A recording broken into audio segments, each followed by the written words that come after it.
And now for our next session, our panel discussion, it is entitled Beyond Bullying Prevention, the Role of Empathy in Creating Inclusive School Environments. So we're going to delve into the emotional heart of education, empathy, and its role in creating safe, more welcoming schools. We'll explore how promoting empathy can go beyond traditional anti-bullying initiatives to build schools where every student feels valued and understood. So first of all, we are going to welcome up our moderator for this next panel. So it is Brigadier Sushil Vasin. Come on up.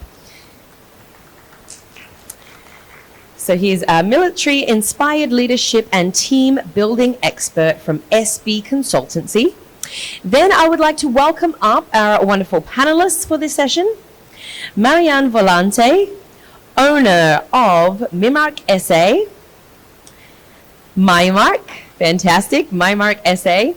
Anne Diaz, Director, Academic Quality Assurance and Trainings of Vibgir Group of Schools, come on up. And Anu Pramod, Managing Director of People Pro Training Institute.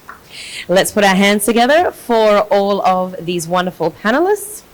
And I'm going to pass it over to you, Sushil.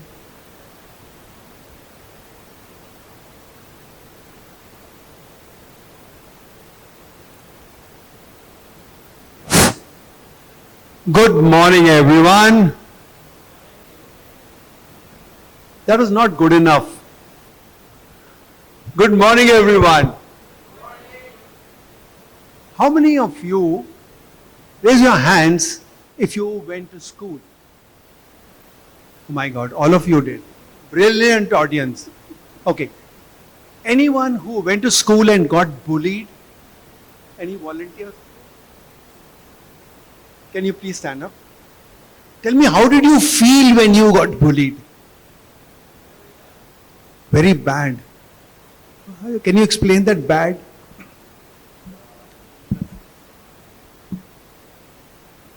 Okay. Humiliated. Feeling low. How many of you would like anyone else to feel that way? Well, I'll tell you that when I was very young, I got bullied in school. A few boys of my school got together, they bullied me, they even physically manhandled me, and I was very, very upset because I was alone and they were a group of people. I went back home and complained to my mother and I said, I am going to take my revenge tomorrow. I'll have these people bashed up. I'll also take my friends. My grandfather in the other room heard me. So he called me. He said, what happened? So I told him what happened. He said, do you think what they did was right? I said, no, not at all. He said, but tomorrow you're going to do the same thing, you said. Are you going to compete with them on being worse than what they are? So I just kept quiet. And then he told me how one could raise their level instead of lowering down to their level. That was my first lesson of learning how to, not to get bullied. But we today are going to focus a lot on how to prevent bullying and also on how to use empathy as a tool to prevent bullying in our school environment. We are expecting all of you to take part in this, and one way is to follow this QR code and put questions there. If you have a question, scan the QR code, put your question there, and we promise you that we will answer all the questions. I know the MC will not let us have that much of time, so the QR code is, we are going to mail to you the answers to all these questions within 10 days. So that's a promise. And you may get a bonus of getting a gist of what we spoke today with those questions. So let me start with my esteemed panel, and I want to go straight ahead to Anu.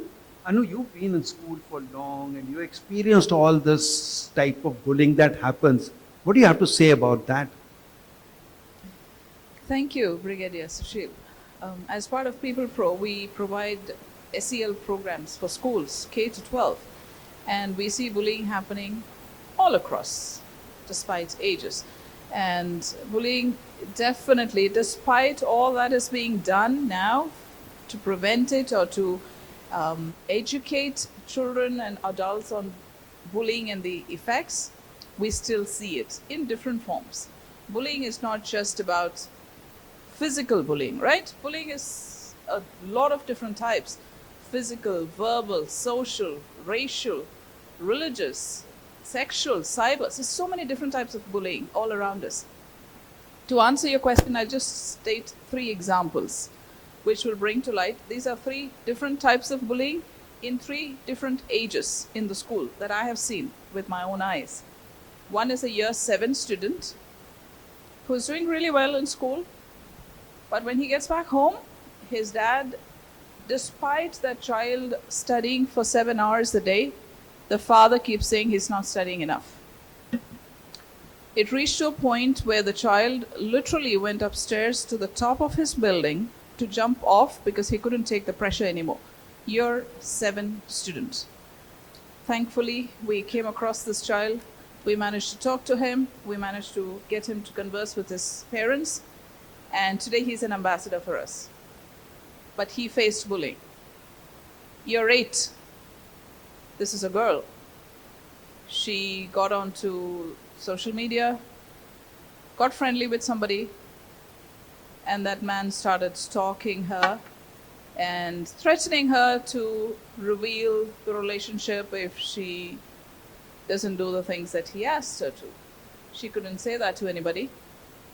The way she would overcome it was by slashing her hands every time this happened. We could help her too. And then this is in year 13. He is 18 years old. He was heavily built. He lacked confidence, and his classmates did not really help that situation at all. They kept telling him he's too fat, he is not good enough, and so that child never had that confidence. You know, bullying can come up in various forms from different avenues. It can be parents, teachers, students, different ways. So I've seen a lot of these incidents of bullying in my experience. Very good. So you got to see how bullying is not only physical, it's many ways. Let me just follow up that with another experience that I had. I used to be running a camp for children, and in the camp one day, a 9th class boy tells me, he said, "Sir, can I ask you something?" I said, "Yeah, go ahead." He said, "How long will I keep chasing my potential?" I said, "What do you mean?" He said, "I'm a good student academically. I go home, and if on my report card there is 1 B and 6 A's, my mother gets to only ask me." I say, "Oh, see my report card." She says, "What is this B doing here?" She never appreciates those 6 A's. She only talks about the B. And yesterday when I went home, I was very, very excited. I went home. I said, "Mom, I scored 40 runs today in my school and I was the highest scorer." She hugged him, she kissed him and said, "You could have easily scored 100. She thought she was encouraging him, but she was not. She was really speaking, bullying him, right? How many of you agree that that is actually bullying without knowing you are doing that? It's not encouragement. Yeah. Will you have a question? No, Okay. I agree. No. Okay. Right. So, and let's get to you. You got 20 years of school experience and you are now managing 40 schools. What do you think the teachers play a role in bullying? Thank you for the question. Yes, as part of teacher training for all our group schools, I have realized that we normally always speak about students bullying and it's really spoken. But very few good schools I've seen that they consider even teachers or administrative staff or the teaching faculty also can go through bullying. And bullying can be done by students, can be done by peers, and can be done by administrative or senior faculty. So it happens in all three stages. To validate or clarify my point, I can share one experience which I personally went through when I was a teacher. Uh, because administrating, I started 20 years ago, but before that, as a teacher, my first job, when I started, back in India, we have something the head of department system. So I was given then to create 5 question sets across grades, which usually doesn't happen, and it is not given to a new teacher to do, because they expect that the higher grades seasoned or experienced teachers do it. And when the actual papers were printed, I realized that out of 5, 4 of my papers were used. So I realized that sometimes administrators or HODs, they see novices, new people, and they tend to give them work, or they take care of their friend circle and kind of put you under pressure to get work done, which is good because positively I would take it up that it was a good learning experience, but a stressful one. And sometimes seniors do take advantage of their position and power. If I have to quote another example of teachers, what I have seen, not really in our schools, in general, there's a lot of cyberbullying which has started. So students have, especially higher grades, they make their own WhatsApp group, they make use different social medias, and they discuss and rag teachers in that group. So there is a lot of unhealthy tone which gets spoken of in these groups. So, as Anu was speaking about today, digital literacy, the previous panelist was talking about fake news and all that. And media used constructively, it is very good. If not, it is, wildfire. And I have personally done few counseling. It does have a lot of impact on teachers. Though teaching job for me is not a profession, it's a vocation.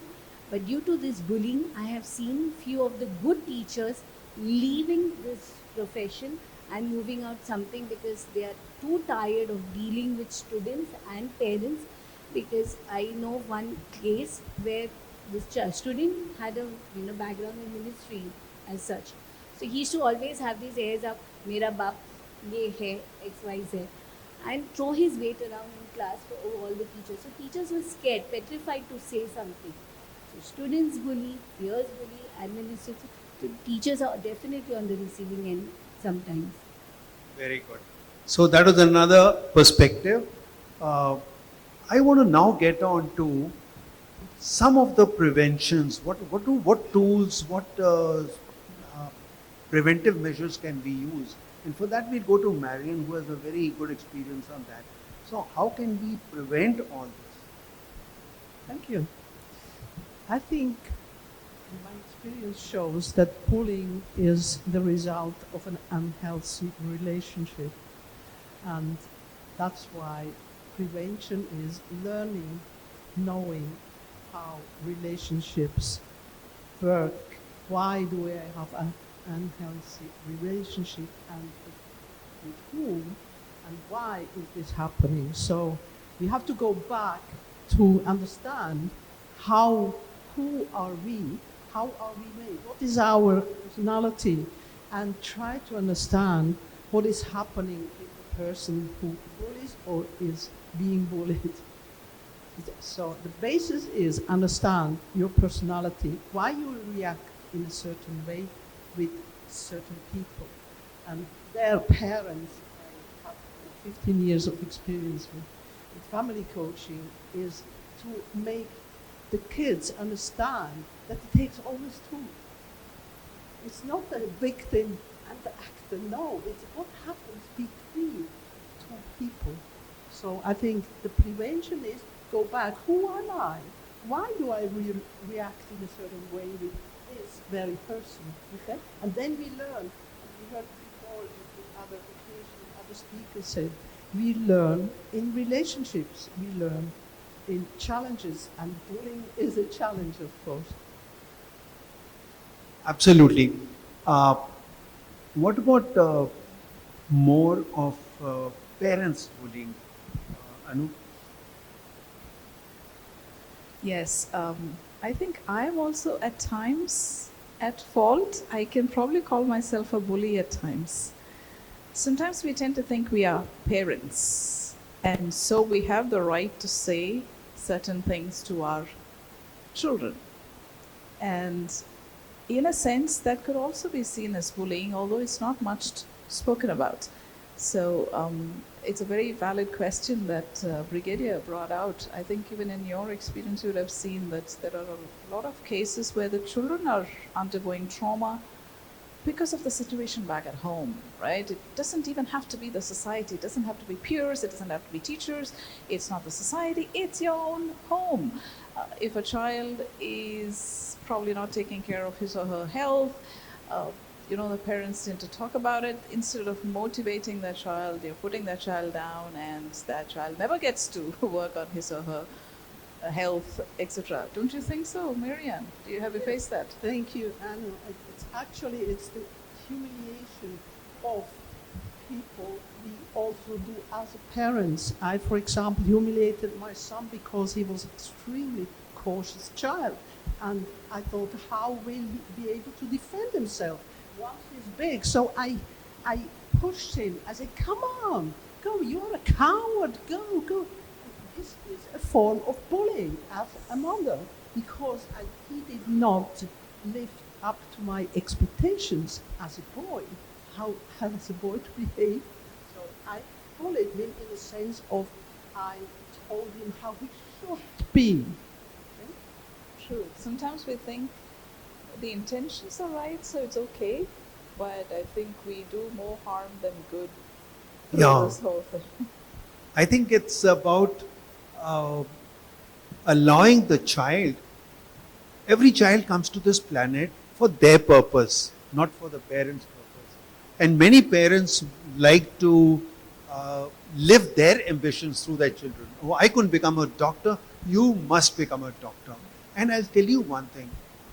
This very soft form of bullying takes a long, deep impact on the child of the life.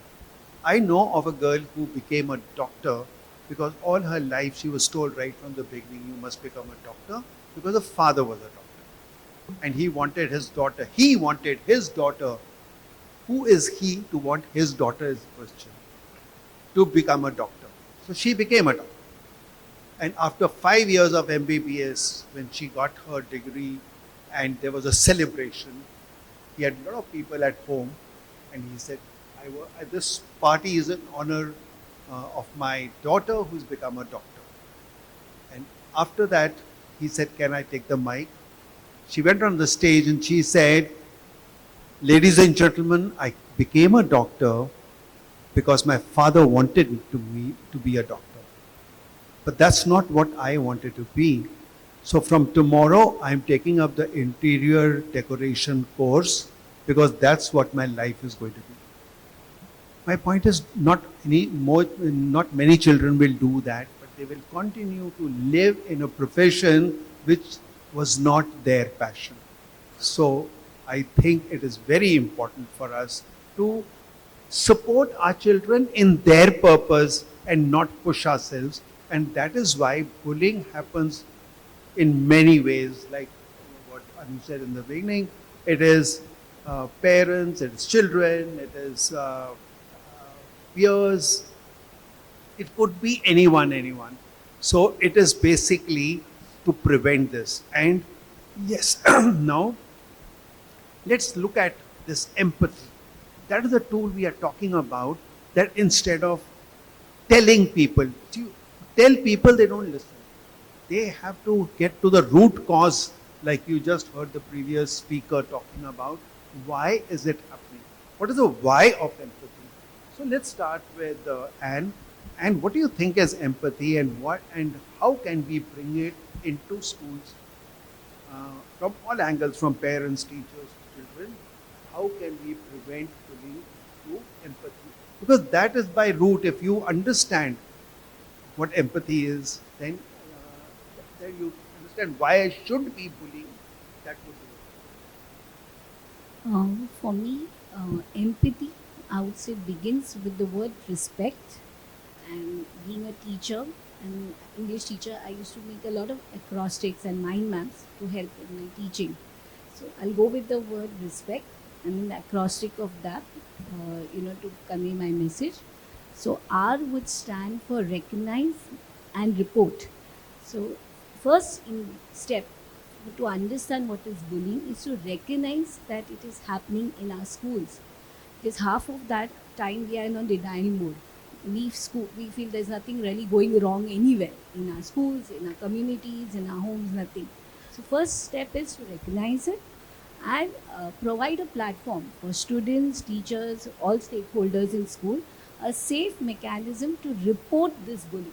Because still the first essential thing of reporting doesn't happen, we will never be in a position to help, the person or the, I would say, the victim in this situation.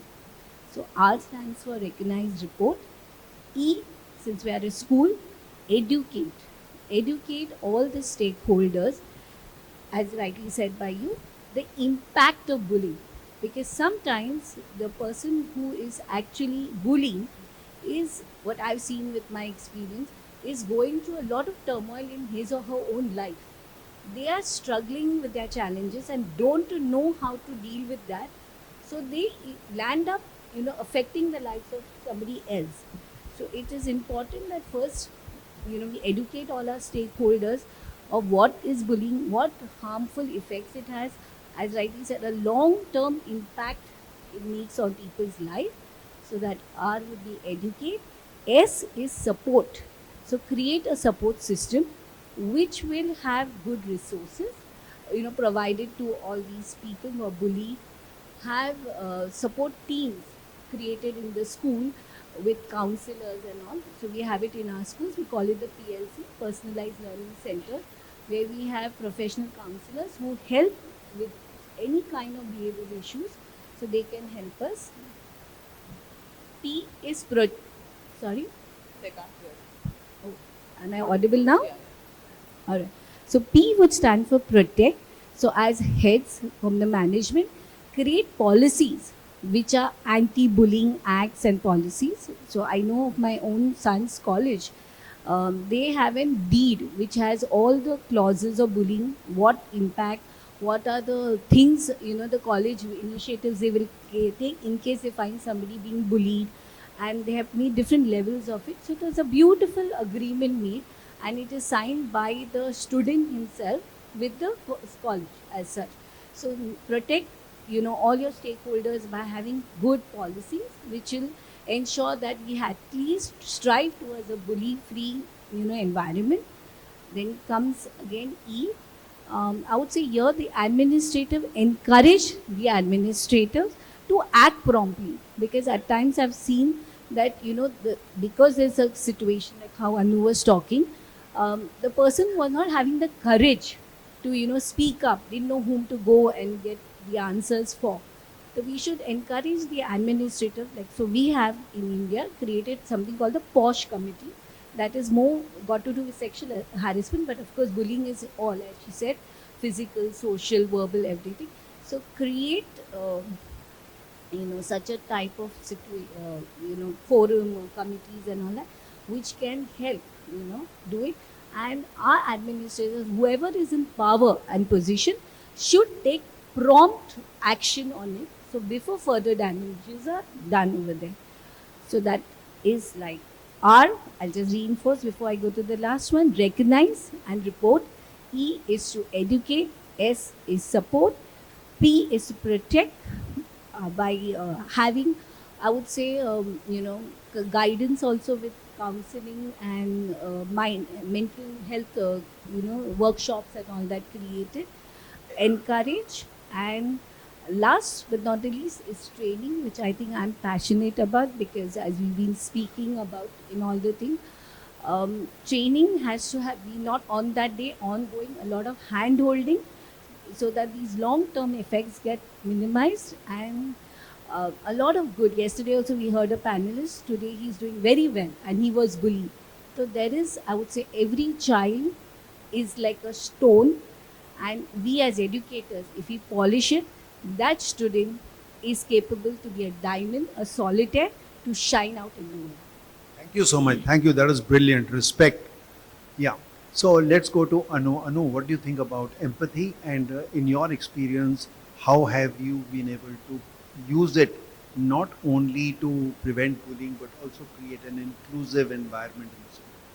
Thank you. So I think Anne has covered a lot of the points, but I believe it's not just about empathy.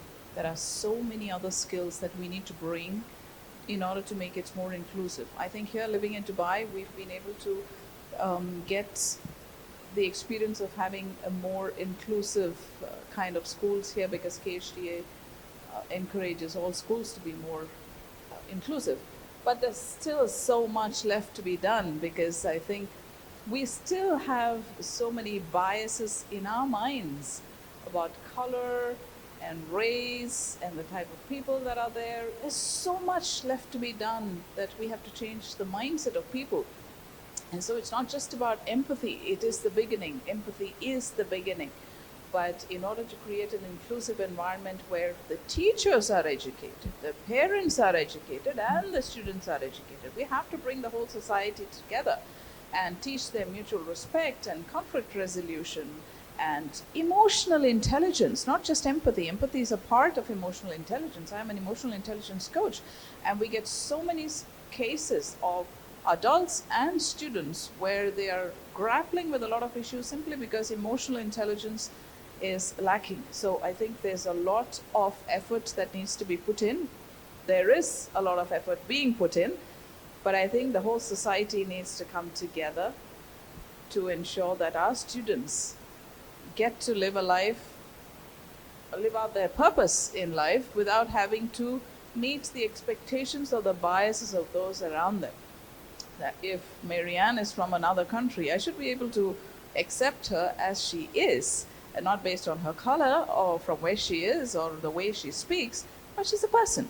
She comes with her own talent. This is something that we need to keep encouraging our children to see beyond certain prejudices that we have built into their hearts. We have, and we are giving it to our children also. So through our programs, we've been trying to do that. K to 12 students, teachers, parents, trying to build a generation that will stand up, be a voice for the voiceless. So I think all of us need to get together and do it, right? Yeah. Thank you very much. That was good. You have a very good tool, Marian. How do you use that tool to prevent bullying?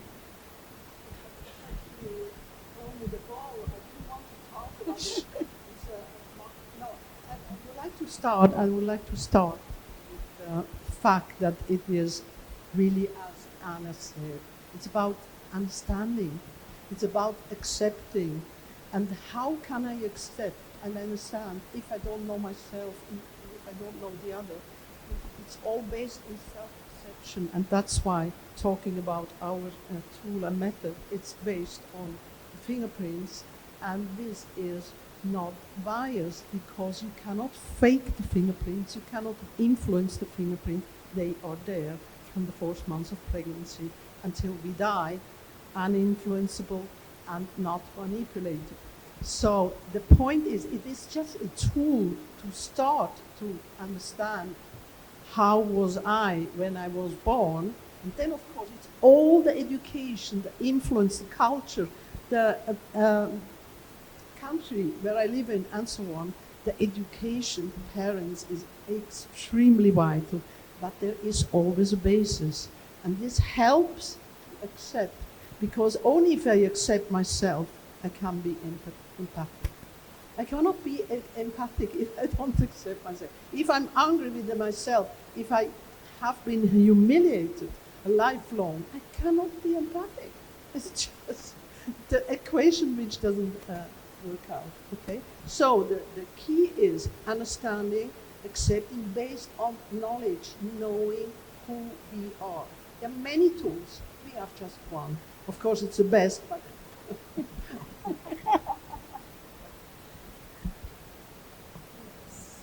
It all starts with us. Okay. That was nice. Now, I want all of you one by one to give me a very nice, very impactful closing message on what would you think about prevention with empathy. But before that, I'll just share a small story of a camp I used to be running. I told you, and in that camp we had a obstacle course in which there was a little heavy girl who was looking for help, and there was a boy on a platform which was about 4 feet high, and he was pulling her up. And there was another chap, the so-called bully, who from a distance said, "Don't do that, your shoulder may dislocate." You would see the girl feeling very bad. But anyway, the activity continued. When we finished the activity and we were doing debriefing, we asked for glad, sad, and mad moments. And when we came to sad, nobody was saying something. So my co-facilitator asked this girl, "What happened? Can you sort of share your experience?" She stood up. She wanted to say something. She said one or two words which nobody heard, and she started sobbing. And that sob turned into a very, very loud crying. There was absolutely a pin drop silence. We closed the activity. We said, "Let's have a tea break." Went for a tea break. And in that tea break, I was sitting with the principal and with teacher of the school. And this boy comes and he says, "Ma'am, I'm very, very sorry for what I have done. I have today realized what happens when you cause hurt to somebody. And I will never in my life ever say something that can hurt anyone." This was, I thought, an experiential way of making a person realize that bullying was bad. Now, let's go to one by one, and let me get your views on your most impactful thing you want to leave as a message for the audience to on what you have to say on the subject. So I'll go with my son experience because when my son was in the primary grades, he was bullied. Now he has my kind of complexion. So the students, they used to switch off the lights and tell Nathan, "Where are you?" Or if there is a tree and there's a crow sitting over there, they would tell, "Nathan, what are you doing over there?" Kind of on the bark of the tree sitting outside the window of the classroom. So as a mother, I've seen my child suffer, go through so much so he hated going to school, wanting to be in that space because he found it very difficult to go there. It affected his self-esteem. He had very less friends.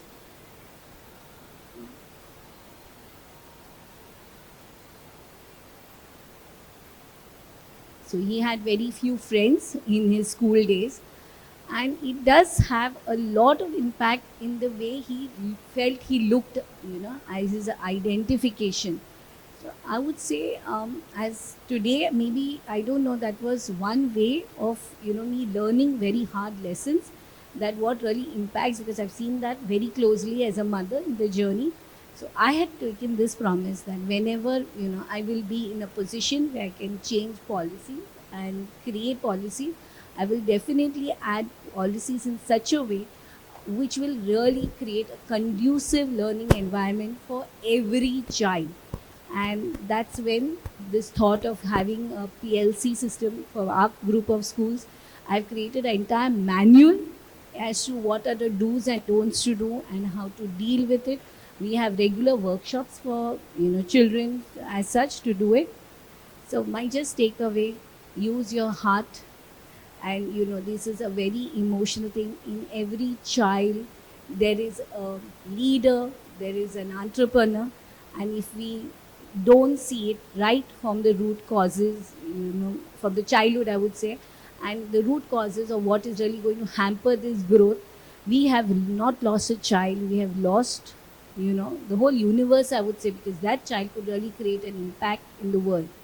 So be sensitive, be loving, and be empathic, because sympathy will help you for a day, but empathy will be a lifelong learning support system for the child to create a difference in the world. Thank you. Anu? When I was growing up, in my school, I was an introvert. I was very shy and really scared to come up on a stage till I reached university. And somebody saw something in me that people hadn't seen for some time and helped me discover who I am. And now I'm on this journey and this mission to help others discover who they are. Sometimes people don't see what's in them until somebody shines that light on you.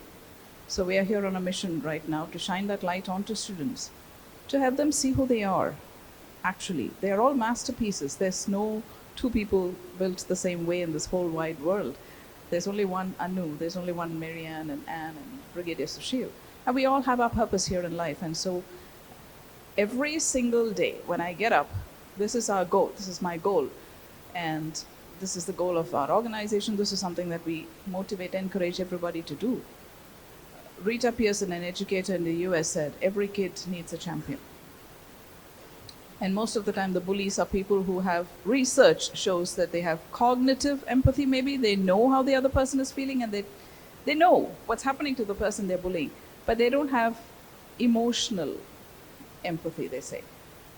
So they are unable to understand. So we need to, help our children understand, get that emotional intelligence. It has to be structured.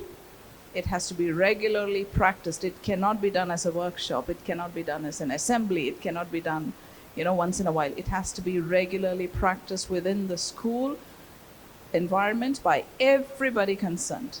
And I think that is where the change starts. The change starts with me. The change starts with you. We all together can build this environment or this society where everybody feels loved and wanted.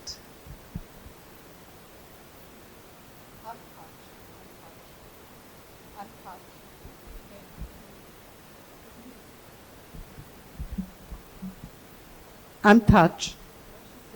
It's really touching. Huh? I almost cried. No, I think this is the key. And the key starts with the children. What I learned with the family coaching is that we don't listen to the kids. And why should we listen to the kids? Because they are still wise. They are free. They are not conditioned. They are not hypnotized by social beliefs, by roles. You have to be like this because you are a woman, and so on and so on. I give you an example. In a family coaching, a mother and an 11 years old child sitting next to her, she looked at him and said, "You know that I love you, do you?" He looked at her and said, "Yes, Mom, I think you love me, but you don't accept me." That is what the kids can learn as, because they feel, they have the direct flow of energy. We can talk and talk with the kids and instruct them and give them advice. No, it's the emotions, it's what we do, how we act. And this is what we have to learn. Why do we act in a certain way? And there we go back to who are we? So my appeal is, don't stop learning who you are.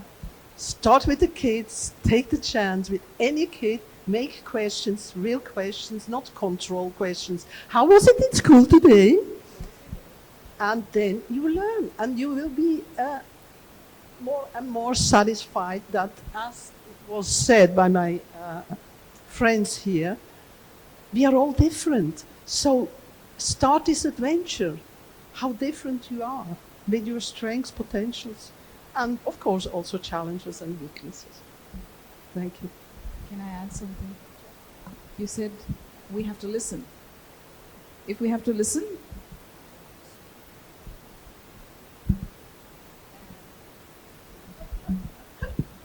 if we have to listen, they have to speak. If they have to speak, We have to listen. we have to allow them the environment where they can say what they want. Right? We say, okay, we are here to listen. But very often in our experience, we see that these children have not been able to share some things with their parents because we parents tend to be very judgmental, right? Yes. Anu, just I will add. So when you listen, I think the way God has created us also, if you look at the shape of our ear, it's something like this. So if I join both my ears, It's like a heart. we've been created with 2 ears to join as a heart.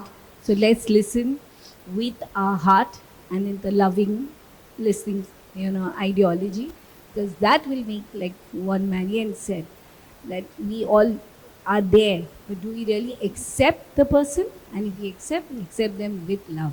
Okay, thank you. We have another minute or so for questions, and I've got two questions. One is Lawrence and one is Saima. Others, you haven't put your questions on the QR. Yeah, There Saima. is no QR.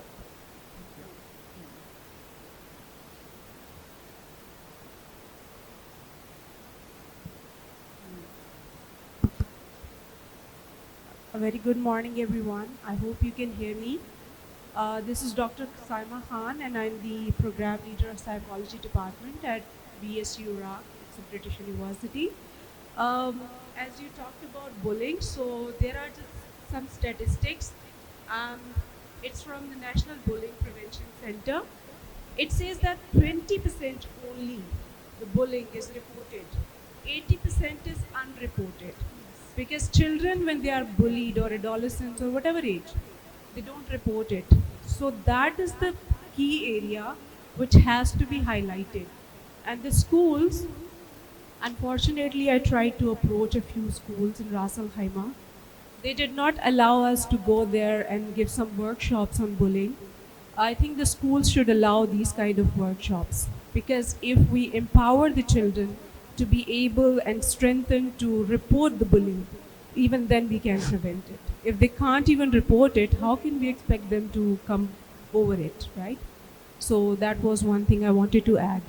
And the question I just raised was, when it's happening, how to handle it.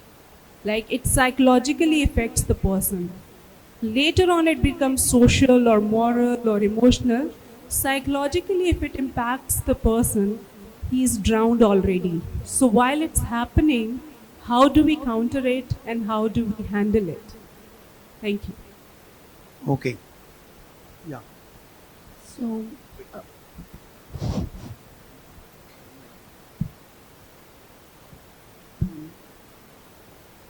Okay. Yeah. So we have just few seconds left.